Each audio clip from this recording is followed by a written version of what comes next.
So guys, in this video, I'm going to be answering some of the really great questions that I've been getting from all of you lately, starting with this one here from my friend Ray, who wants to know SCHD pays a dividend of 3.4% and it has a dividend increase of 12%. 3.4% plus 12% equals 3.8%. Why is that good? Now, this is a really great question, and just sticking to that equation for a moment and how Ray got to that 3.8%. So if you take that starting yield of 3.4%, assuming a dividend growth rate of 12%, your yield on cost after 1 year of growth at that 12% rate becomes 3.8%. Now, at first glance, that 3.8% figure may not seem all that impressive with the 12% dividend growth rate, but that calculation is only taking 1 year into consideration.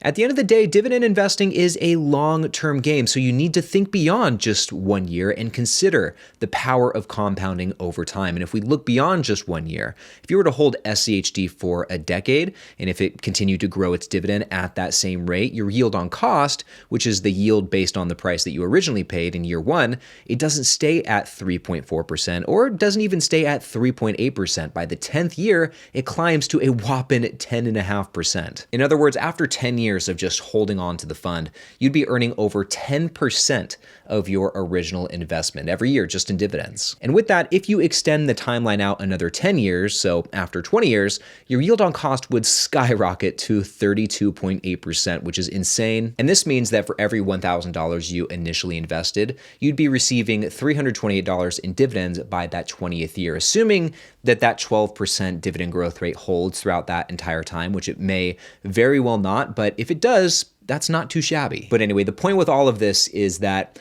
no matter if we're talking about SCHD or any other dividend-paying security, whether it's a stock or an ETF, you need to look beyond just the starting yield, and you need to look beyond just a 1 year time horizon. A high-yield stock that doesn't grow its dividend might pay you more in the short term, but over time, a stock or an ETF with a lower starting yield and strong dividend growth can offer a lot more than the high yielders. Plus, that growing dividend can help you keep pace with or probably even outpace inflation, which is something that a stagnant dividend just can't do. And if you're looking for something hands-off that can offer that type of dividend growth, I don't think any other ETF out there has quite the track record of being able to deliver that than SCHD. I call it the holy grail of dividend ETFs, and it's personally the largest holding in my portfolio. But anyway, now moving on to question number 2, guys. This one comes from my friend Deepa, who asks, how do you stay motivated when progress is so incremental and changes at a snail's pace? Man, this is another really great question, and truth be told, at least speaking personally, motivation tends to come and go.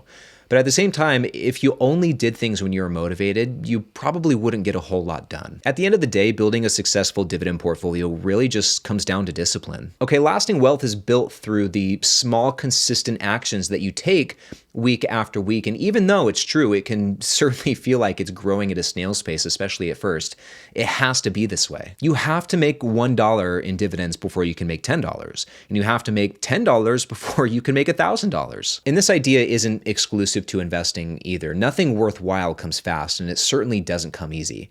You have to do it step by step, and it's gonna take a number of years, like at least, but there's no other way around that. And with that said, building lasting wealth is meant to be this long and arduous journey, and at least in my opinion, that's one of the big reasons that many people don't start investing as soon as they should. It just seems too daunting to start something that's going to take that long. You know, it's easier to set up camp at the bottom of the hill and just stay there than it is to stand up, face the hill, and start taking steps up it. And you know what, Deepa, or really any of you guys watching, the fact that you're still willing to take this on despite how long it's going to take to reach financial freedom doing this, and how difficult it's going to be, and how patient you have to be. The fact that you are still willing to endure it is something that you should be proud of. I mean, like I said, it's not the easy way to go for sure, but it is the right thing to do at the end of the day, and you'll be better off for it. Plus, the great thing about investing is that it just gets better the longer you stick with it. Your portfolio is growing faster today than it was 6 months ago, even if you don't realize it. And we have compound interest to thank for that one. Still though, when you're keeping tabs on your portfolio every single day, you know, watching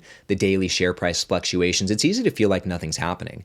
You know, it's kind of like watching grass grow or watching paint dry, in the sense that if you just keep watching it, you won't notice a difference. But If you step away and give it some time, you'll come back to realize just how much has changed. Slowly but surely though, that dividend snowball is growing, let me tell you.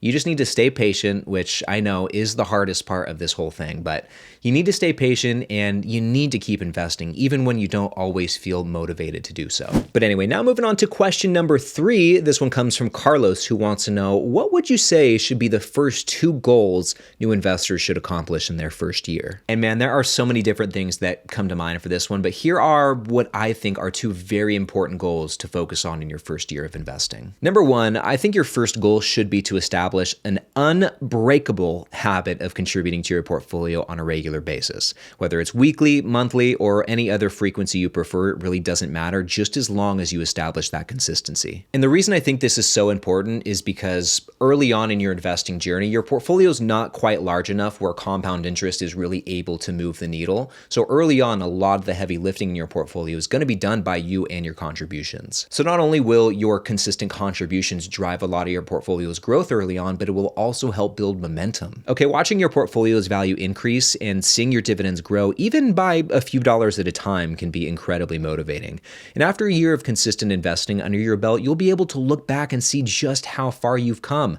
And if you're anything like me, this will inspire you to contribute even more as time goes on. Now, your second goal, which probably won't be nearly as much fun as the first, is I think you should establish a habit of reading at least 20 minutes a day. This could mean diving into a book, reading articles on platforms like Seeking Alpha, or even going through a company's SEC filings.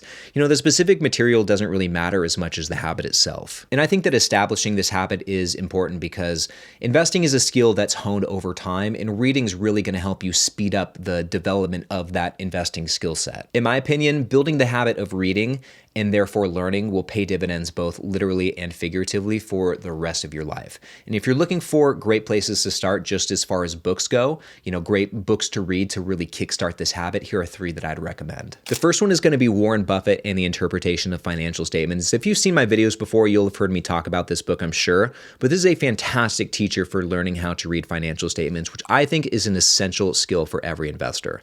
Plus, each chapter is only a page or 2, so you could easily go through 1 chapter per day. But anyway, moving on, the second book that I'd highly recommend is The Psychology of Money by Morgan Housel. This one is a classic. This book will help you develop a healthy mindset around money and is great for understanding both investing and life and how human behavior plays a big role in how we manage our finances. But then the third book I'd recommend is one that I actually read somewhat recently. This is Investing: The Last Liberal Art by Robert Hagstrom. Investing is a multidisciplinary activity, and this book breaks down a lot of the big ideas from various subjects like physics, biology, psychology, literature, and a handful of other ones, and applies all of these different things to investing. And with that said, you may have noticed that these 2 goals have nothing to do with reaching a certain portfolio size or a certain level of dividend income, and that's intentional. And the reason for this is I believe successful dividend investing, or just building wealth in general, comes down to the culmination of those small, daily, weekly, habitual actions that you take, kind of like I was talking about earlier in the video. And the consistency of these actions, both in contributing to your portfolio and in learning, is hard to maintain for many investors. It's one of the hardest parts, but this will compound into something much larger over time if you can stick with it. So with that said, I would just focus on these 2 habits in your first year, and the sooner that you start doing these things, the better off you're going to be. But anyway, guys, now moving on to question number 4. This one comes from Stanley, who says, I am a newer investor and have been following you and Ari Gutman. Shout out my man Ari. But anyway, recently I have been experimenting with some weekly dividend ETFs in my portfolio.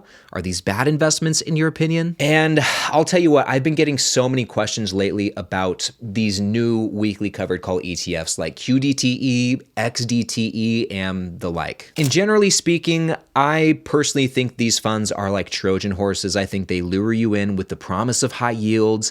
I mean, QDTE advertises a 34% yield on Seeking Alpha, and they also lure you in with their weekly dividend payments. I mean, who wouldn't want a paycheck every single week? But inside of these funds, I think that they hold risks that can end up doing more harm than good to your wealth. And the problem is, at least I think, these high yields are not sustainable. I mean, if they were, nobody, not even Warren Buffett himself, could turn these down. I mean, after all, why wouldn't you take advantage of the opportunity to lock in a sustainable 30+% cash flow return? I mean, there's just got to be some sort of catch. And the reality is because many of these funds rely on derivative-based strategies like selling synthetic covered calls. That's how QDTE does it. That's how XDTE does it.